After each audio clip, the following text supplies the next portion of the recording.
están todos esta noche? Hoy es la tierra más alegre que yo he conocido. ¿Están entusiasmados? Bien, pues siéntense, vamos a empezar. Esta va a ser muy lindo estar con ustedes. Ayer llegué aquí otra vez a Miami. Y como siempre agradeciéndole a sus líderes la invitación que me hicieron para estar en esta convención. Yo no lo pensé nada, porque hace poco yo estuve en una convención, no sé si fue en Fort Lauderdale, ¿verdad? Y quedé impactado con el compromiso y la alegría y todo el carisma que tenía la gente de Miami, la gente de la Florida. ¿Quiénes se acuerdan de esa vez que estuvimos allí en esa convención? Fue bien bello, bien bello. Esta noche es bien especial porque yo entiendo que les voy a contar un poquitico, pues como pincelazos de lo que fue la historia mía al llegar al negocio, para que ustedes, las personas, digamos las personas nuevas sobre todo, que es el compromiso más importante para nosotros, los diamantes que logramos llegar a diamante, nos importa muchísimo que las personas nuevas comprendan que hacer el negocio de Amway es posible para ustedes, que es posible para cualquier persona. Por eso esta charla de nosotros los diamantes es la más importante de una convención. Porque muchas personas, cuando uno empieza a ir a las convenciones desde el comienzo, uno ve allá y de pronto muchas veces no lo ve tan alcanzable. Y a mí me pasó, las primeras convenciones que yo iba, pues veía todo tan mágico, ¿verdad que es mágico una convención?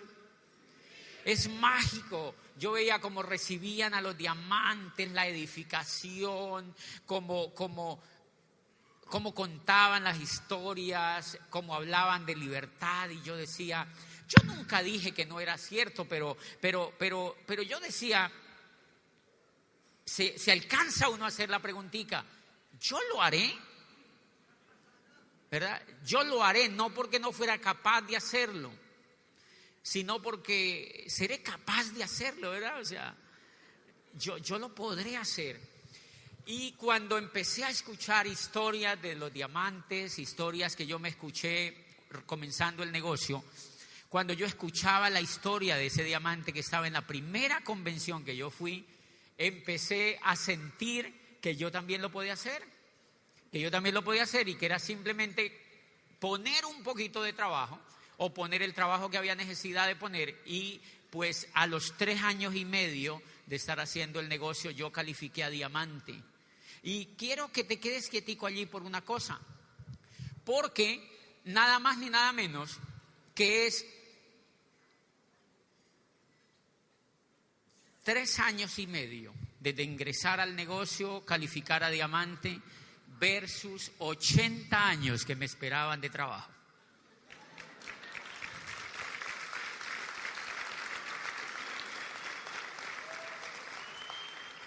O sea, valió la pena. Convertir 80 años en 3 y medio. Sale barato. 80 años. Miren lo que yo hacía. Yo estudié una carrera de Derecho en una ciudad que vieron ahí en el video, se llama Popayán. Es una ciudad tremendamente universitaria. En esa ciudad hay unas 12 universidades y hay 280,000 habitantes.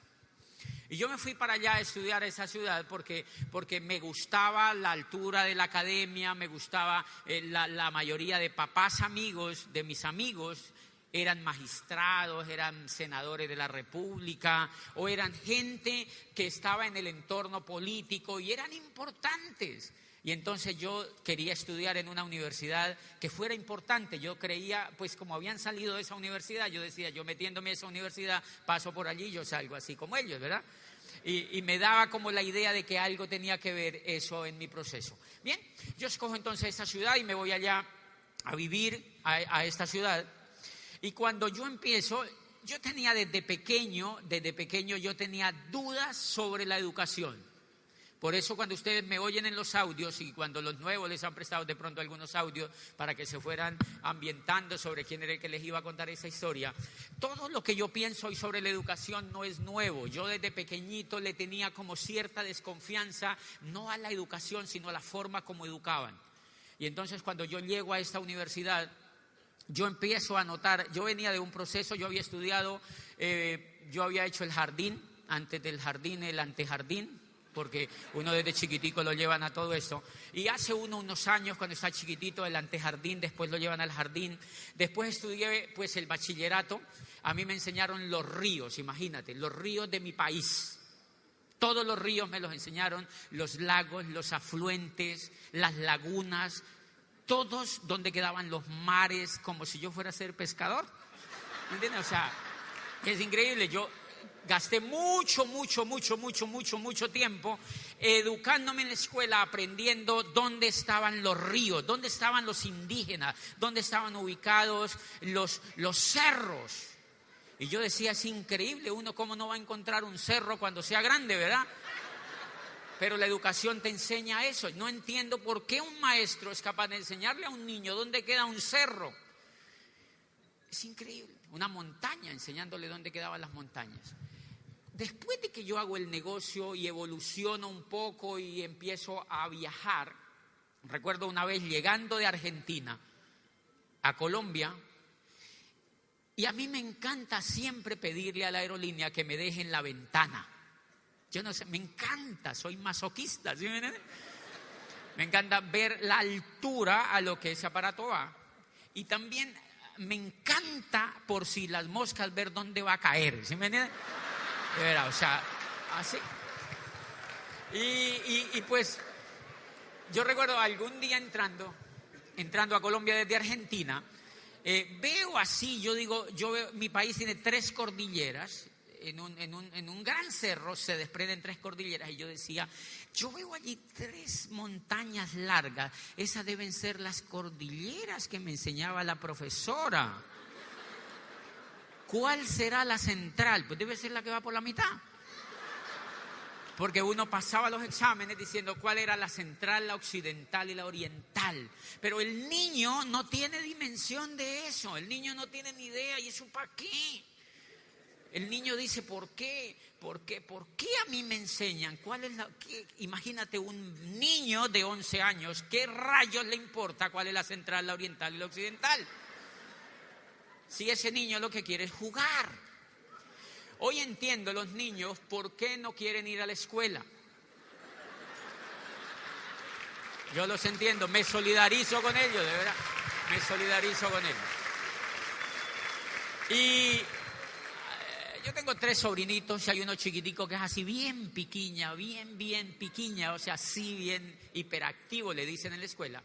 Yo le digo al papá, a mi hermano, le digo, no se te vaya a ocurrir, es tan hiperactivo que el colegio le dijo que tenían que llevarlo donde un psicopedagogo. Porque han inventado una ciencia que es la neuropediatría.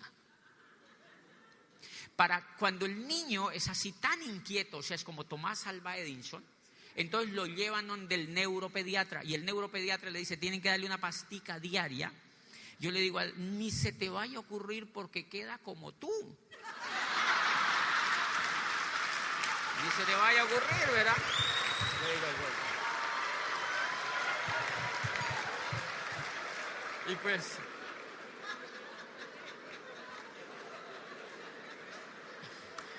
y por eso trato de entender mucho este tema. A este niño le colocan, le ponen una tarea como esta, que diga todos los senadores de mi país y los representantes a la Cámara. Entonces mi hermano, como yo soy abogado, me llama y me dice, tú que eres abogado, ¿por qué no nos ayudas a hacer esa tarea?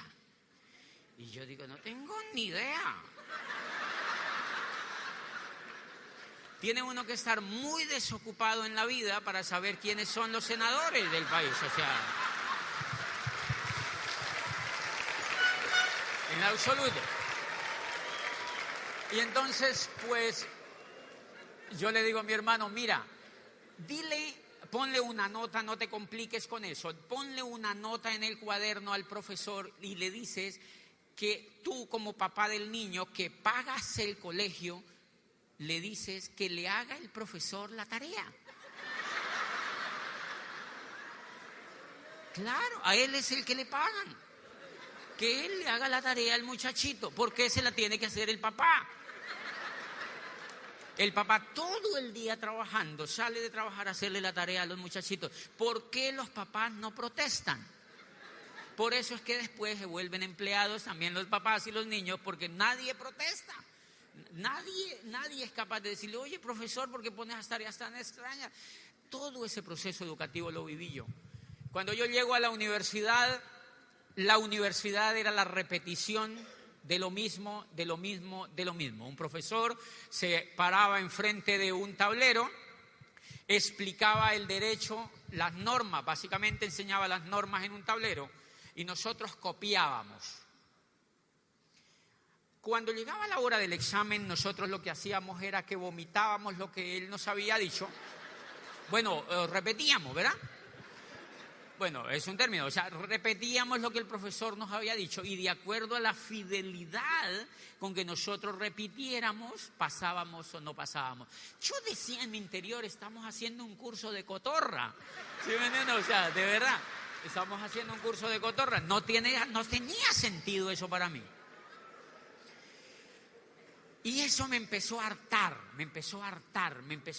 La gran pregunta que yo me hacía era ¿por qué yo me tengo que levantar por la mañana tan temprano a irme a meter a una universidad fría? Imagínate despertarse uno a las 6 de la mañana o antes a bañarse. ¿Verdad?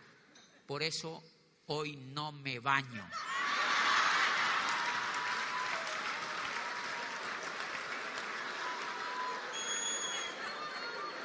Hello.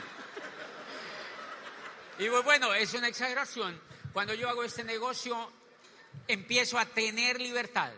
Y una de las cosas que me vengo de eso es levantarme un día y no bañarme. Solo cepillarme los dientes y atender a mis socios sin bañarme. Entonces van a decir muchos invitados, ay, nos está diciendo que seamos cochinos. No. O sea, no es eso. Simplemente que eso te queda aquí. Yo me levantaba todos los días como hacen todos los niños que los levantan calientitos de la cama. Martín, tienes que bañarte. ¿Y por qué, papi? Porque tienes que ir a la escuela. Pero papi, yo no quiero. Tienes que ir a la escuela. Papi, yo no quiero. Tienes que ir a la escuela para que seas como yo. ¡Ah!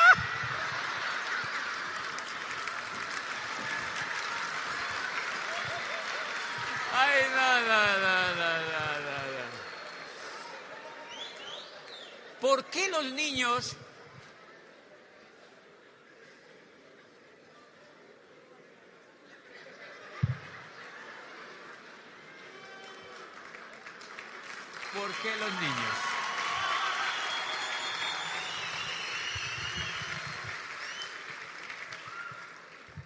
¿Por qué los niños no quieren estudiar? Porque a ellos no les convence el estilo de vida que llevan sus papás. Ellos no son tontos. Ellos dicen, ¿cómo así que mi papá ha estudiado 30 años y vive colgado con las cuotas de administración? No viaja, nunca lo veo, siempre se queja de que no tiene plata, vive endeudado. Hello. Y él quiere que yo haga eso que él hizo. Las cachas.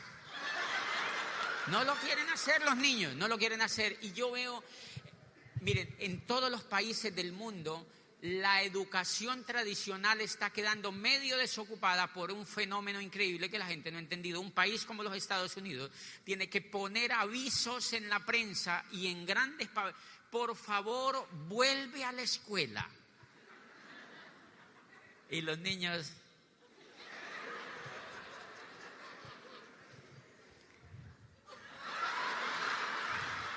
No quieren los niños eso.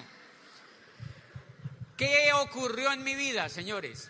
20 años yendo desde la casa, levantado desde chiquitico a ir a una educación que no tenía significado para mí, y después llego a una universidad que hacía lo mismo. Y yo no tenía ni idea que esa educación me estaba formando el coco para ser un empleado. Me levanto a las 7, estoy hasta las 12, voy a almuerzo, después vuelvo y entro y salgo a las 6 otra vez.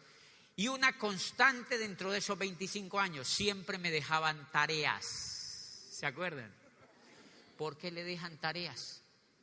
Porque ¿qué van a hacer los empleados después? Tareas. Lo único que hace un empleado es cumplir tareas, entonces están formando una pléyade de gente para que sean buenos empleados. Se levantan, cumplen horarios y eso era lo que yo estaba haciendo, educando mi mente para simplemente ser empleado. Lo que pasa es que, ¿quiénes son tus profesores? Empleados. Educado con empleados, tus padres empleados, te empiezan a madrugar a que vayas a la escuela, después vuelves y tal, y cumples horarios, te dejan tareas y no te puedes sublevar. Porque si te sublevas, la profesora te la monta. O sea, te casca, te saca. Y entonces, ¿por qué? Porque después en la empresa tampoco te puedes sublevar. Y obviamente allí está el producto terminado. Yo empiezo a notar, cuando yo me gradúo de la universidad, me llaman a trabajar a una empresa, a una universidad privada. Yo no tuve que ir a buscar trabajo porque yo había trabajado como líder en la universidad, yo dirigía grupos. Estaba tan aburrido de esa educación que yo me escapaba a hacer cosas diferentes. Yo me organizaba grupos, todo lo que se inventaban me nombraban de presidente, con tal de no ir a clase. Yo aceptaba todo lo que me pusieran con tal de escapar un poco a ese mundo aburrido en el que me había metido, pero que me había metido por ir para dónde va Vicente, para dónde va la gente. Hacemos lo que los demás hacen, no somos capaces de rebelarnos un poco como lo hicieron los grandes, señores. Todos los grandes se han rebelado. La característica de los grandes es que se han rebelado.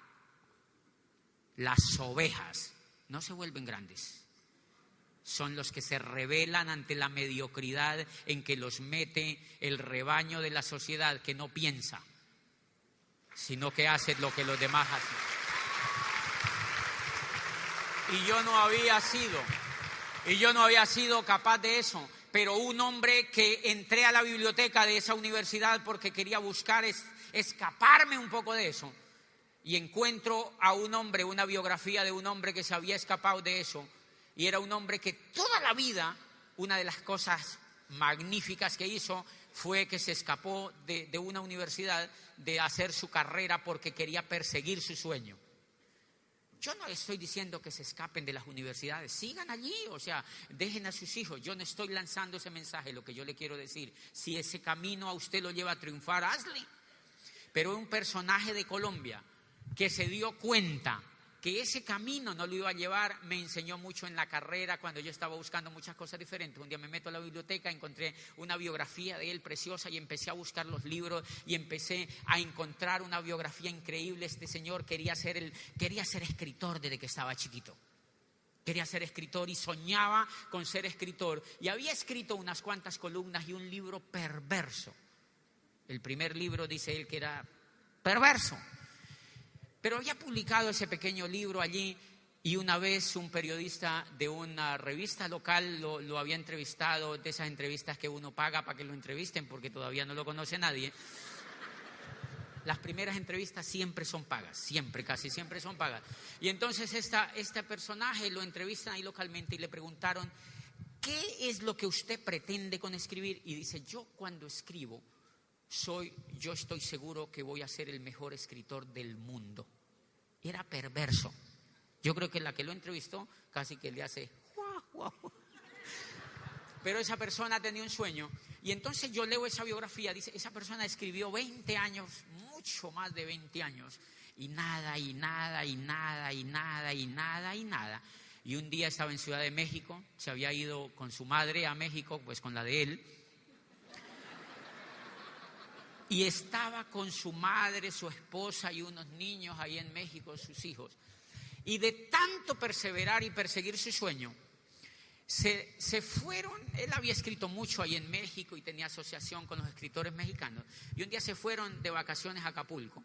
Tomaron su carro y se fueron a Acapulco y se le ocurrió algo maravilloso. Muchos años después, frente al pelotón de fusilamiento, el coronel Aureliano Buendía no podría olvidar aquella tarde remota en que su padre lo llevó a conocer el hielo. Dice el biógrafo que fue tanto el flechazo que él sintió que le dijo a su familia: nos vamos otra vez para México, no vamos a ir a ningún Acapulco. Y se volvieron a México. Se sentó enfrente de la máquina de escribir y la mente le lanzó. Macondo era entonces una aldea de 20 casas de barro y caña brava, por cuyos lados pasaba un riachuelo de aguas diáfanas que se precipitaban por un lecho de piedras enormes y pulidas como huevos prehistóricos. Dice, el mundo era tan reciente que muchas cosas carecían de nombre y para mencionarlas había que señalarlas con el dedo. Todos los años, por el mes de marzo, una familia de gitanos desarrapados llegaba al pueblo y con gran alboroto de pitos y timbales daban a conocer los nuevos inventos. Dice, primero llevaron el imán. Un gitano corpulento de barba montaraz y manos de gorrión hizo una truculenta demostración pública de lo que él mismo denominaba la octava maravilla de los sabios alquimistas de Macedonia. Dice, fue de casa en casa arrastrando 2 lingotes metálicos y todo el mundo se espantó al ver cómo las pailas, los calderos, las tenazas y los anafes se caían de su sitio y al ver cómo la madera se retorcía por el desespero de los clavos y los tornillos tratándose de desenclavar y cómo las cosas...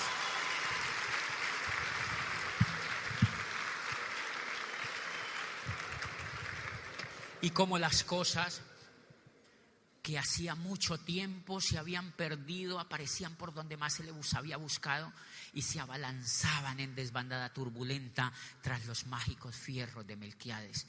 Y termina diciendo, las cosas tienen vida propia, solo es cuestión de despertarles el alma, murmuraba el gitano con áspero acento. Y eso a mí me empezó a impactar. Ese señor estaba escribiendo el libro más espectacular sobre la faz de la tierra después de Homero, de la Ilíada y la Odisea de Homero, incluso del Cervantes, el Quijote de Cervantes en lengua española. Estaban escribiendo la obra más maravillosa que se ha escrito sobre la tierra, 100 años de soledad, que le dio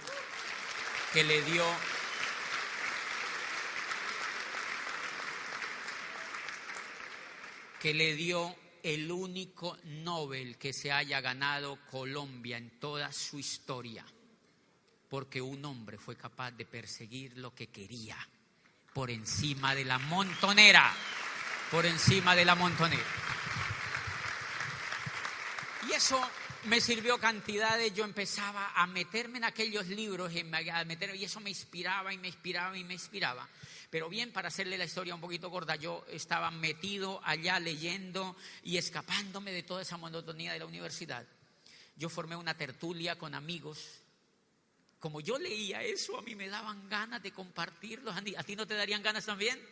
A mí me daban ganas de compartir eso con los amigos que yo leía, con los amigos que yo tenía en la universidad. Y yo empecé a hacer unas pequeñas reuniones con ellos y les contaba lo que Shakespeare decía.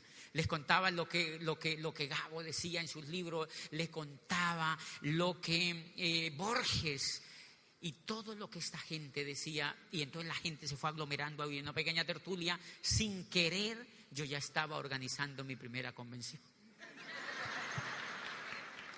Éramos 4 gatos, 5 gatos, 10 gatos, pero al cabo de unos 5 años, mientras yo terminé mi carrera, en la tertulia, en etapas de muchachos de todas las carreras, habían pasado más de 2.000, 3.000 muchachos que se reunían porque creamos un formato para hacer tertulias. Y empezamos a operar la fuerza de la información. La fuerza, el poder de hacer algo diferente. Y bien, estando en esas tertulias, a mí me llamaron para que yo fuera, a una entrevista a una de las universidades privadas que quedaba justo en la esquina donde yo me había graduado como abogado. Donde yo me iba a graduar como abogado, porque yo no me había graduado, apenas había terminado asignaturas, y entonces me llamaron a esa universidad privada para que yo fuera a una entrevista. Yo no quería ser empleado porque yo había leído durante mi carrera y había sacado conclusiones de leer cosas diferentes y críticos, etcétera, etcétera. Yo no quería ser empleado porque yo había descubierto, había llegado a la conclusión de que el empleo era la evolución de la esclavitud. De verdad, yo había llegado, yo no sé de dónde sacaba esa conclusión, pero es que no han visto cómo se le parece. De verdad, se le parece mucho, porque el dueño de las empresas es el dueño de los sueños de la gente. Yo ya me tengo que someter a que me den vacaciones, me tengo que someter a que me paguen lo que ellos quieren y lo que yo quiero. Mi tiempo es el de ellos. Yo no quería ese rollo. Y entonces yo fui a la entrevista así con muy pocas ganas. Y cuando yo estaba en la entrevista me preguntaron por cuánto yo trabajaría en esa universidad. Claro, yo era de alguna manera, tenía cierto renombre en las universidades, sobre todo en el tema de los estudiantes. Entonces a mí me preguntaron que por cuánto yo trabajaba. Yo les dije que por un precio un poco más arriba de lo que pagaban en el medio, porque no me quería poner a trabajar. Yo siempre he sido como perezosongo para eso. O sea, no quería ponerme a trabajar allí, y entonces yo le pedí un precio por encima y me dijo, uno de los del consejo me dijo, doctor, ¿y eso es negociable? Y yo le dije, sí, pero hacia arriba. Y entonces al otro día me llamaron y me dijeron que quedaba contratado. Yo empecé a trabajar. ¿Por qué les cuento este pedacito? Porque yo empecé a trabajar en esa universidad y a los 8 días de estar trabajando allí, habían justo nombrado uno de los profesores que a mí me daba ciencias políticas, lo habían nombrado como decano de la facultad donde yo me iba a graduar como abogado. Yo no me había graduado todavía y a mí me habían nombrado como rectora, él lo habían nombrado como decano. Él llega a mi oficina, yo tenía una oficina así grandotota, era casi como esto, era una oficina así grande y tenía las banderas, yo me sentía como el presidente, ¿sí me entiendes? O sea, era bien bonito, pero ganaba muy poquito, yo no entiendo por qué, ganaba muy poquito. Y entonces el profesor, este decano, entra allí a felicitarme. Y desde que yo lo vi entrar, yo estaba recién nombrado rector. Pregunta, ¿yo había buscado ser rector? No, había caído ahí. ¿Por qué? Porque no sabía para dónde iba.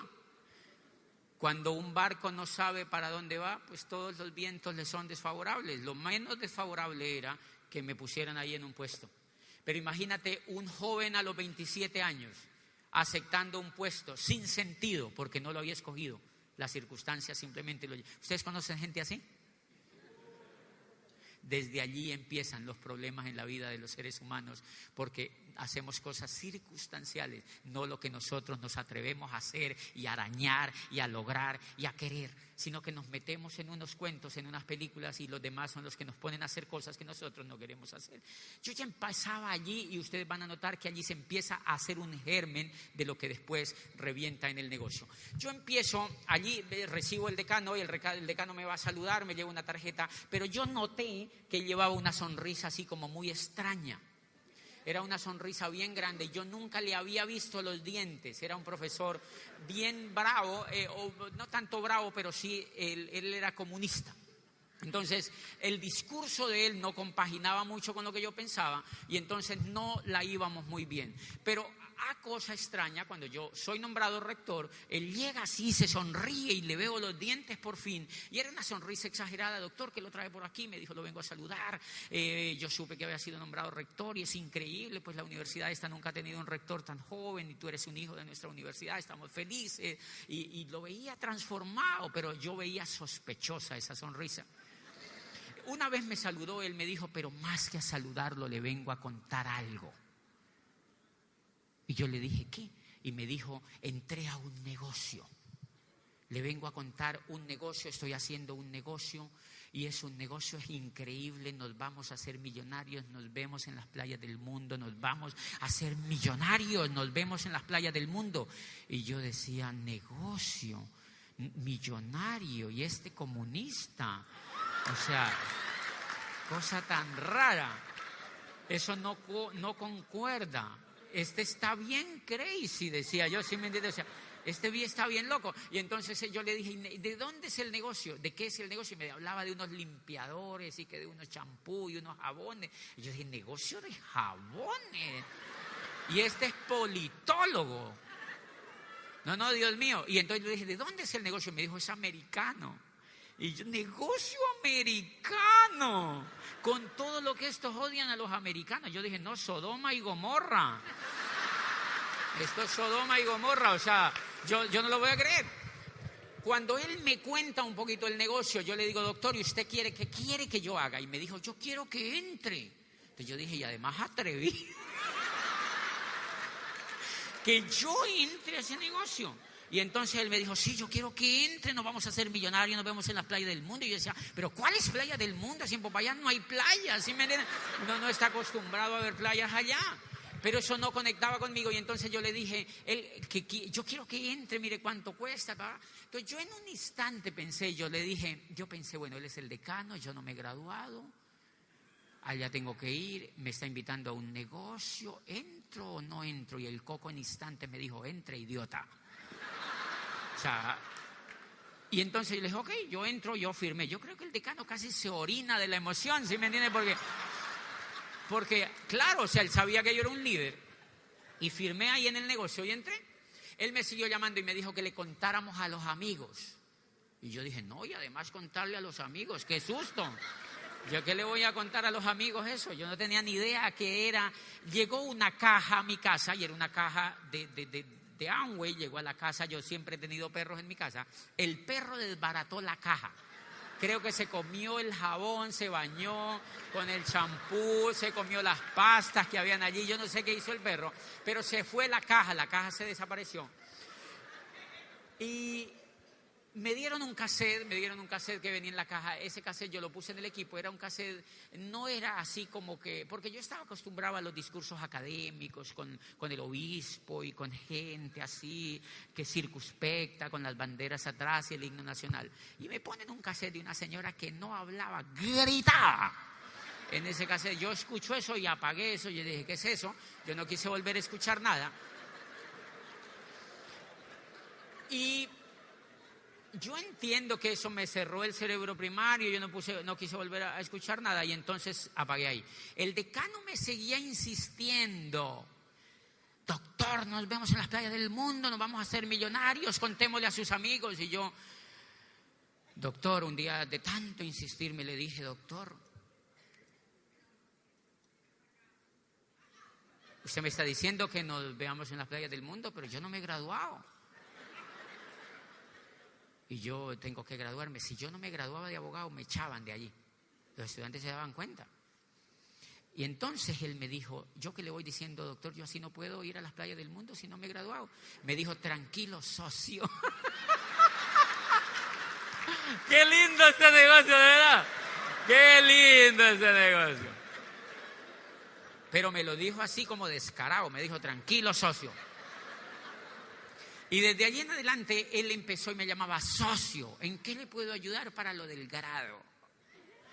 Antes yo tenía que hacer una cola, tenía que hacer un mundo de cosas para que me dieran un turno para presentar un preparador. En síntesis, yo a los 2 meses me estaba graduando de abogado, en grado privado. Con toda la parafernalia, presenté una tesis a toda mecha, claro, yo había escrito siempre, y presenté una tesis sobre el impacto de la educación judeocristiana en la educación. Una insultada increíble. Pues cuando yo publico esa tesis y la sustenté, me dieron mención honorífica. Eso fue influencia del decano. ¿Sí me ve? Eso fue influencia del decano. De mi socio. Pues bien, cuando yo ya me gradúo y todo, él me llama y me dice, contémosle ahora sí a sus amigos. Y yo dije, ay, este me hizo un favor, pero me lo va a cobrar. Él me siguió dando cuerda que le contáramos a los amigos. Entonces yo le dije, bueno, me daba ya realmente pena. Y yo cité a unos profesores. Le dije, ok, voy a citar a unos profesores. Y ustedes cuentan eso. Yo no podía contarle, yo no entendía lo importante que es entender algo. ¿Cuánta gente está por ahí zombie en el negocio? Que uno la auspicia y la deja zombie por ahí y se mueren, ¿me entiendes? Se mueren. Y entonces, pues este profesor va allá. Yo cité a unos profesores a contarles el negocio. Cité 15 profesores que yo contrataba directamente. O sea, eran de mi cuerda. Yo les firmaba el contrato y ellos me amaban. Adivine cuántos fueron. 16. Si no, no les renovaba el contrato. Fueron a que les presentara el negocio. Yo fui al salón, pero yo no les avisé que iba. Yo me hice como agente secreto atrás. Así. A ver qué les contaba. Y el decano empezó a hacer en un tablero unas bolas. Y dibujaba unas bolas y le decía, eres tú, que metes a ti, que te meten a ti, que te metes acá. Y bolas. Y entonces yo veía y la gente era como viendo esas bolas con una actitud como rara. Y entonces yo dije, o sea que yo, el rector, soy una bola de esas.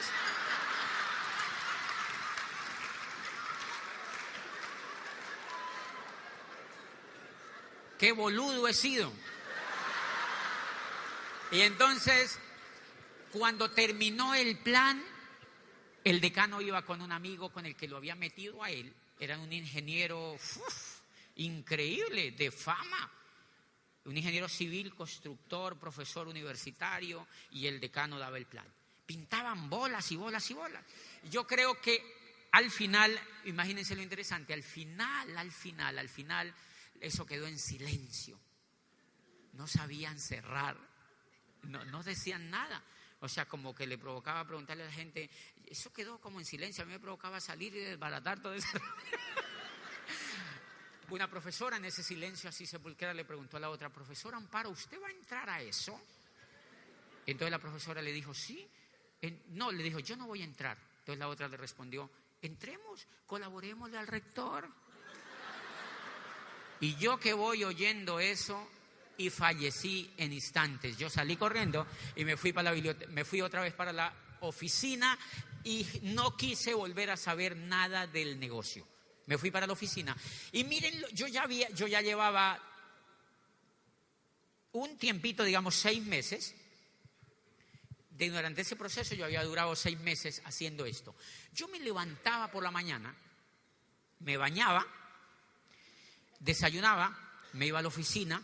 Yo recuerdo que, fíjate, yo era el rector, pero yo a veces me estaba bañando y sonaba el celular. Doctor, ¿ya va llegando? Era la secretaria. No, yo apenas me estoy bañando. Me he bañado, ya me he bañado, si no este lado, ya me estaba bañando, llamando a la secretaria. Yo dije, ¿por qué? Ya hay 20 personas esperándolo. Y yo, qué susto. Yo ni siquiera me había bañado. Y entonces pues yo me bañaba toda y salía porque la gente me estaba esperando allí para hablar con profesores, estudiantes, gente de afuera, etcétera, etcétera. Y entonces me iba toda. Entonces yo iba a la universidad, trabajaba, iba y almorzaba, volvía a las 2, trabajaba y por la noche me iba a la casa. ¿Okay? Veía televisión, me acostaba. Miren lo interesante, al otro día yo me levantaba, me bañaba, me iba a la universidad, almorzaba, por la tarde trabajaba, por la noche llegaba a la casa y mira increíble cómo empezó a transformarse todo. Al otro día yo me levantaba, me bañaba, trabajaba y me iba para la casa otra vez. Pero empecé a notar que las cosas cambiaron porque allá al otro día me levantaba, desayunaba y me iba a trabajar y por la noche me iba a la casa. Y de pronto ocurre algo que transformó todo. Me levantaba, me bañaba y me iba a la universidad y por la noche me acostaba. Y todo se transformó cuando al otro día me levantaba, me bañaba y me iba a la universidad y por la noche trabajaba.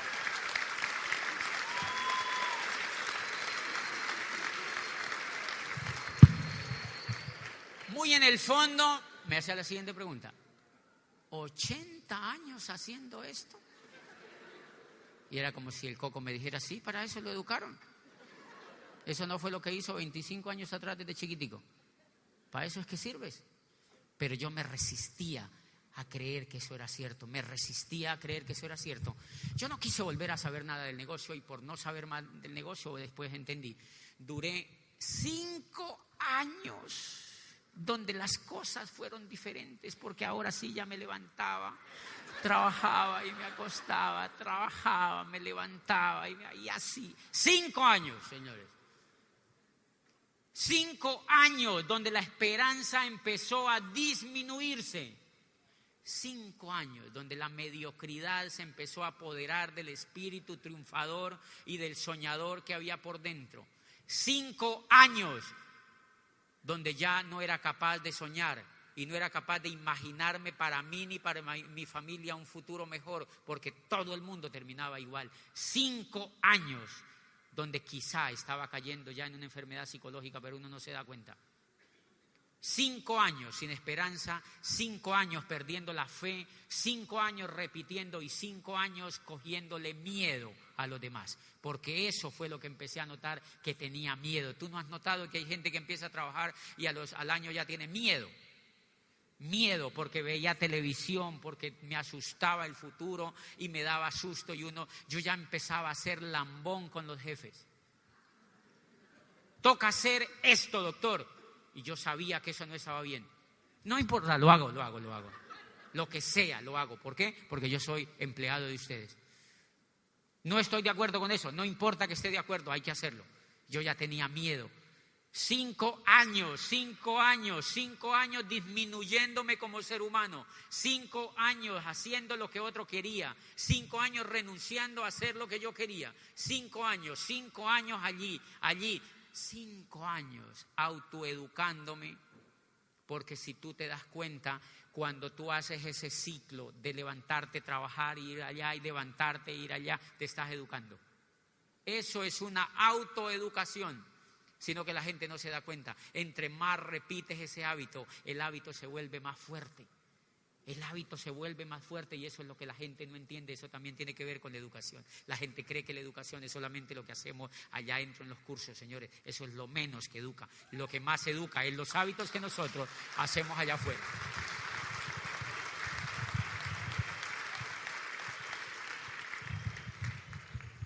Y me desesperé, me resistía tanto a creer que me tenía que morir así. Y pensaba, ¿qué ocurre cuando me saquen de aquí? ¿Qué pasa cuando me saquen de aquí? Yo llevaba 5 años, ya me habían renovado el contrato y iba para el tercer periodo. Era el único rector que le habían hecho eso. O sea que el tercero, chuácate, te vas. Te aplican el ácido. Ha sido un placer contar con usted, señor rector. Tienes que irte para otro lado y ya tú estás pasando por los 30 y pico de años. Y tienes que ir a una empresa otra vez a ofrecerte. Eso era lo que me esperaba a mí. Tenía que ir a ofrecerme a otra empresa, que es lo que hace la mayoría de la gente que se educa. Van a los halls de las empresas. ¿A qué? A ofrecerse. Analice mi hoja de vida. Míreme. Mire lo bueno que estoy, contráteme. Analíceme la hoja de vida. Eso es la prostitución, es igual. Ofreciéndome. ¿Cuántos jovencitos educándose para ofrecerse en las empresas? Los educamos para que se ofrezcan. Y entonces me dio tanto coraje eso, que yo dije, yo tengo que hacer algo. Y renuncié a mi trabajo, me presenté a un doctorado en Europa. Me fui a hacer un doctorado en psicología de las organizaciones en Europa y presenté renuncia. Me faltaba 1 año para culminar el contrato, ese tercer contrato, y renuncié. La gente dice, ¿está loco? Y sí, estaba loco. O sea, yo estaba loco porque estaba sintiéndome completo. ¿Cuántas personas sintiéndose minimizadas, mermadas? Y hay gente que se somete a eso. Pero hay otros que vienen a una convención. Hay otros que dicen, no me someto a eso.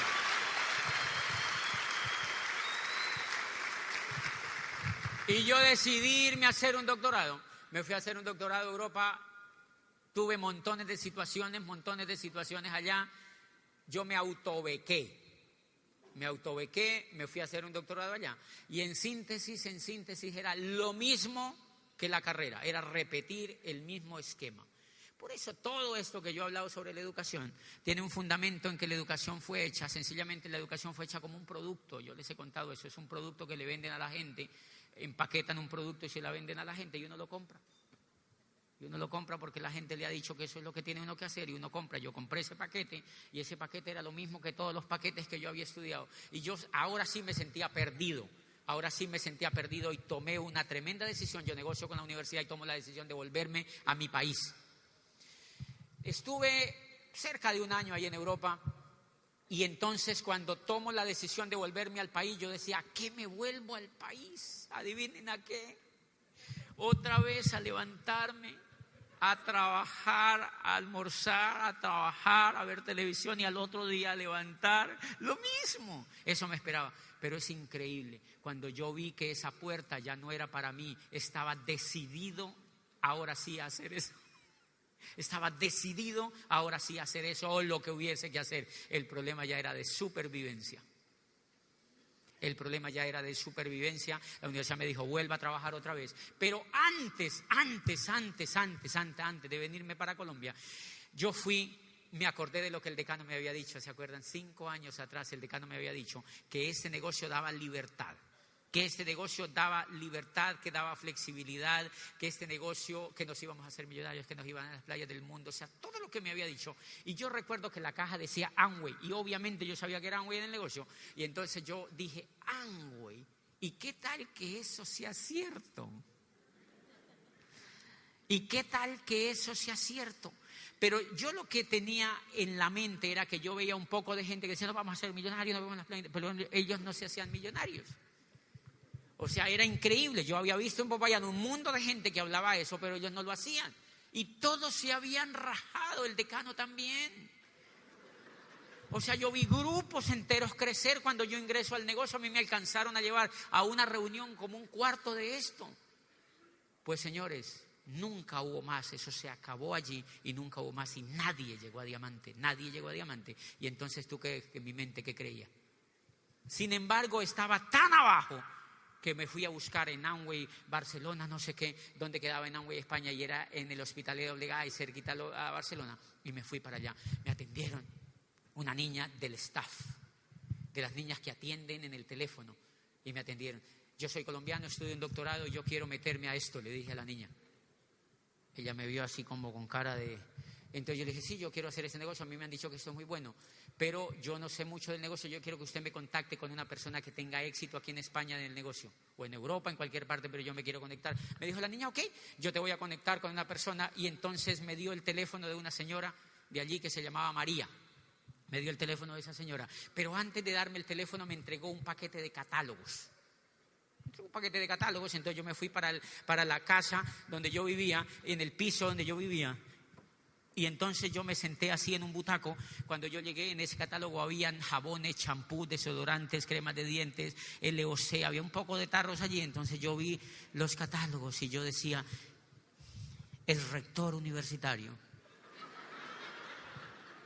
columnista de prensa, abogado, estudiante de doctorado, y estoy a punto de meterme a la venta por catálogo. Qué bajo he caído, decía yo. Qué bajo he caído, qué bajo he caído. Y de verdad yo decía, qué bajo he caído. Qué bajo he caído. Yo decía, es increíble el exitoso donde quedó. Se va a poner a vender productos por catálogo, decía yo. Y me sentía como una mismísima cucaracha, ¿sí me entienden? Me sentía tan extraño. Y sin embargo, hubo algo que me llevó a llamar a la señora. Llamé a la señora y me dijo la señora, yo la llamé, al otro día nos vimos y me llevó a su casa. Yo recuerdo que ella me presentó a sus hijos, su esposo, allí, tal. Y entonces yo iba a la casa, ella me mostraba la página y siempre que yo iba me daba maní en un platico. Me daba maní, yo comía maní y yo iba y me daba maní, mire la página y me daba maní. Y yo, de verdad, siempre me daba maní. Y yo llegué a pensar en un momento, ¿será que el negocio es comiendo maní? O sea, fuera increíble. Ella me daba maní.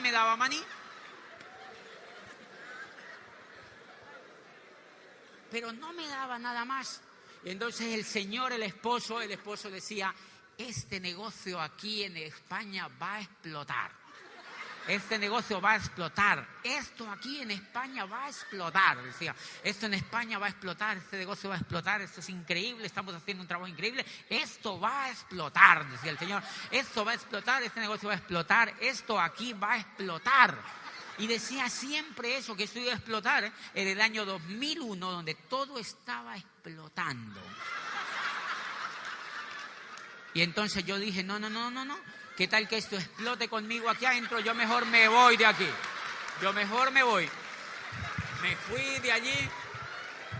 fui de allí. Señores, dejé botados los catálogos en un anaquel del apartamento. Y me vine para Colombia otra vez. Suerte con el tal Amway. Y me vine para Colombia otra vez. ¿A qué me vine a Colombia? A ser rector otra vez. Porque era lo único que me quedaba. Por fortuna la universidad me dijo, vuelva como rector. ¿Tú te imaginas la mente con la que yo vine? Arruinada. Sin esperanza, señores, un ser humano. Hoy entiendo la gente que no tiene esperanza. Yo digo, wow, la peor infelicidad de un ser humano es cuando pierde la esperanza. Porque allí no hay felicidad, señores. Si se pierde la esperanza, no hay nada. Y entonces yo me vengo otra vez allí a trabajar, otra vez a Popayán. Yo buscaba de todo, me volví buenísimo, lamboncísimo. O sea, hacía lo que me tocara. Dije, yo la voy a sacar del estadio. No importa que me toque trabajar 80 años. Pero yo creí que ya la vida era así. Sin embargo, en mi corazón yo decía, debe haber algo bueno para mí. Debe haber algo, no puede ser. Debe haber algo buenísimo. 3 años diciendo eso, 3 años pidiéndole a la vida, muy, muy adentro, que debería haber algo buenísimo. Y un día iba por la calle, la persona que yo había visto en la época del decano y que no se había rajado, era de las pocas personas que no se había rajado en esa ciudad. Los demás, todos se habían vuelto a trabajar. Esa persona no se había rajado, estaba conectada al programa educativo, había escuchado CDs y andaba bonito, andaba vestido de traje y corbata y pasaba por la calle y me dijo, te andaba buscando. Es muy complicado hablar contigo, pero yo te andaba buscando. ¿Te andaba buscando para qué? Y me dijo, te quiero contar algo increíble.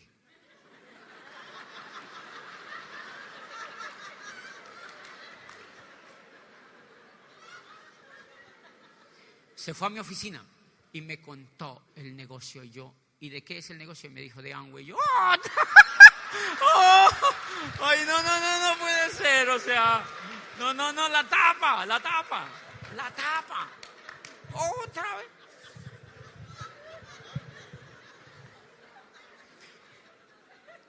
Y me contó el negocio, pero ya no me dio maní.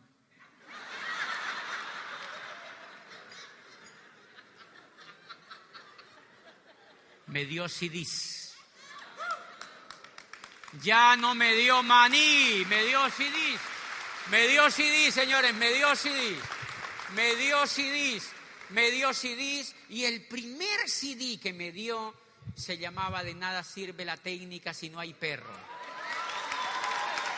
Me llamaba De nada sirve la técnica si no hay perro.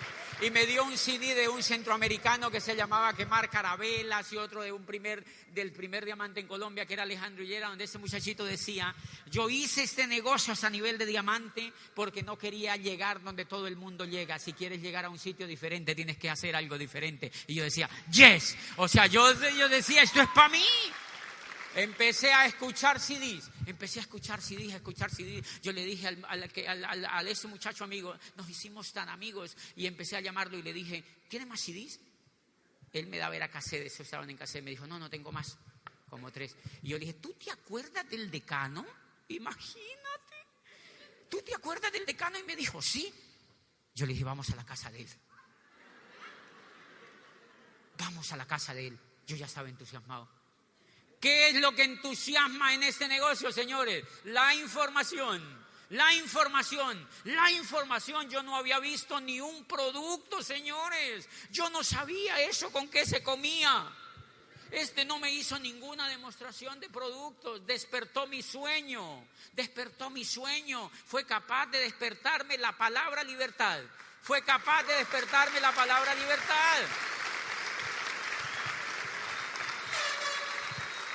Y yo no tenía ni idea de qué productos había, ni me interesaba ni siquiera qué compañía respaldaba esto. Yo no sabía que era tan grande y tan bueno.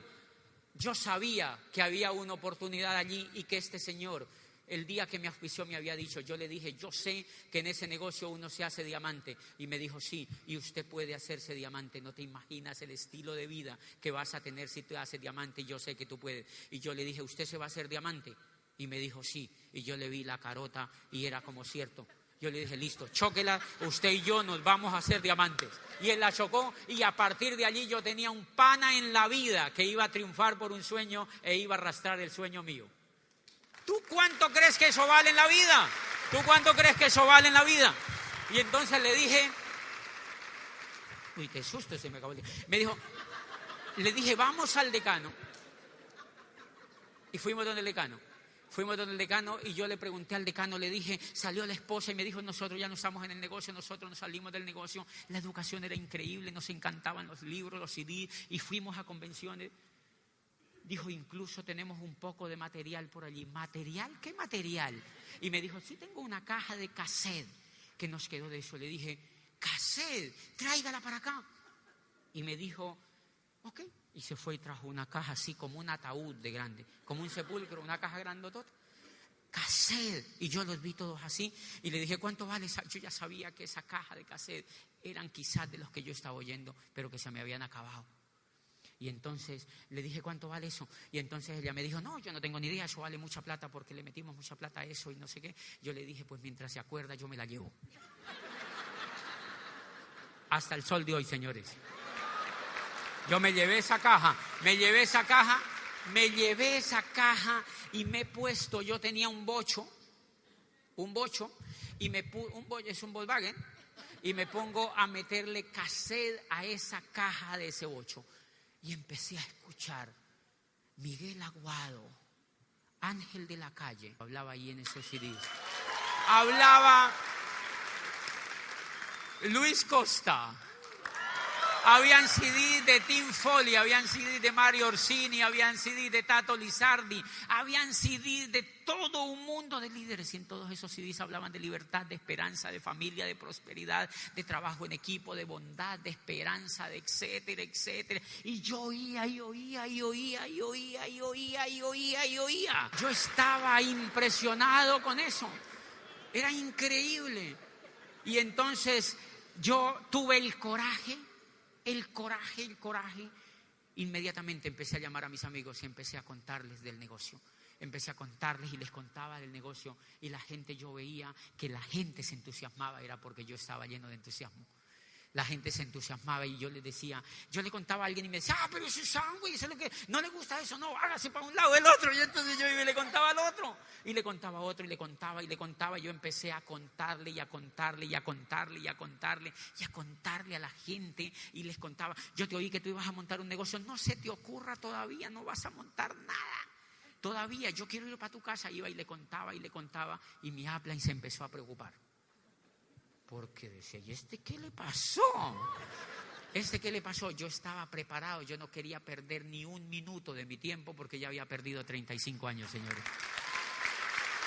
Yo no quería perder ni un minuto de mi tiempo y empezamos a calificar el negocio. Empecé a dar planes.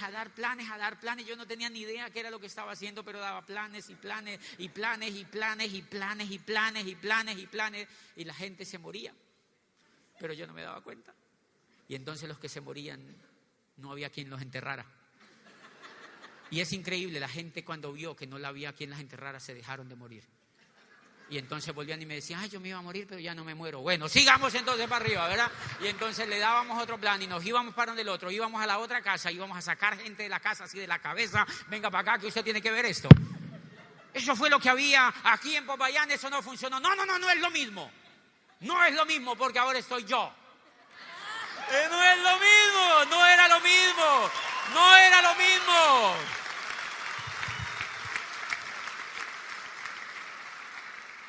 La diferencia la marcas tú. El negocio funciona cuando tú funciones. Antes ninguno había querido funcionar en el negocio. La diferencia la marca el que quiere calificarse, el que tiene un sueño, y empecé a dar planes. Miren, yo fui reconocido como diamante a los 3 años, esmeralda, año y punta.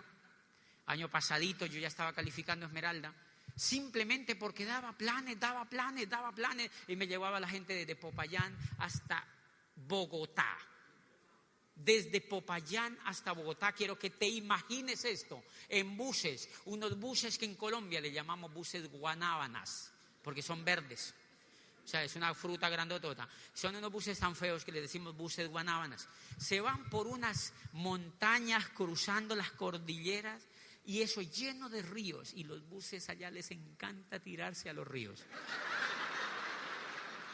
Les encanta. Siempre salen por los noticieros. Pero no importaba porque había un sueño.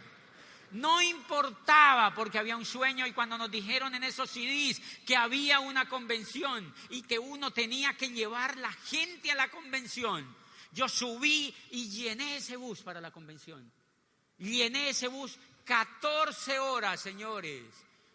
14 horas de camino a la convención, bajándonos en pueblos y comiendo carne frías y cosas embutidas y sándwiches y comida, no importaba. Pero yo le decía a la gente, con esto nos vamos a hacer libres. Tú vas a encontrar allá afuera, le decía, alguna cosa que te prometa libertad. Me decían, no, entonces vamos para la convención. Y nos subíamos a la convención y a los 3 años y medio, tuve la mayor dicha que fui reconocido diamante. Ese día lloramos en ese auditorio. Yo no pude sostener la voz, no pude hablar nada, porque allí estaba mi familia en ese auditorio. Estaba lleno de mis amigos, estaba lleno de la gente que se había tomado fotos conmigo dando el plan. Estaba lleno de los amigos, no que no habían creído, de los que habían creído. Estaba lleno el salón de amigos que habían creído. Y yo no pude hablar nada porque estaba llorando de emoción de decirle a mi familia, tranquilos, que nunca les va a faltar nada porque yo hice este negocio. Tranquilos, que nunca les va a faltar nada porque yo hice este negocio.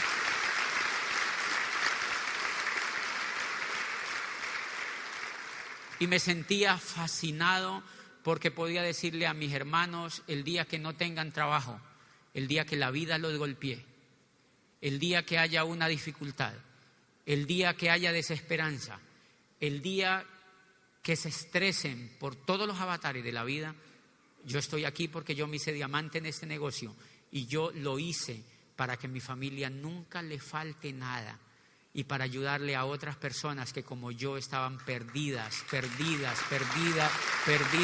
y que yo les podía ayudar a transformar la vida. Por eso yo quiero que antes de que yo me baje de esta tarima, creas que tú puedes llegar a diamante. Quiero que esta noche y que de esta convención tú salgas convencido y amando a tu equipo, porque no te imaginas lo que yo amo la gente que me presentó el negocio. Mira esa historia, tú te imaginas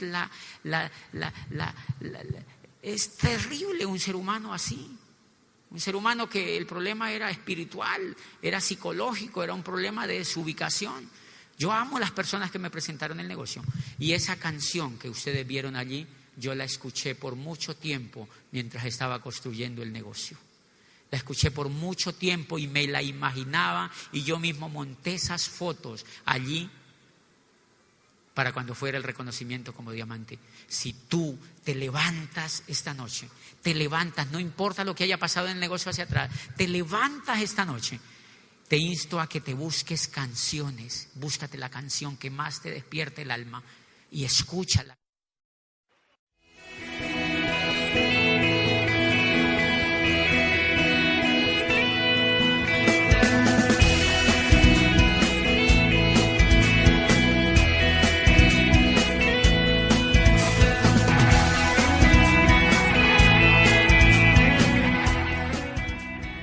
Esta grabación es propiedad con derechos de autor de Infinity Incorporated.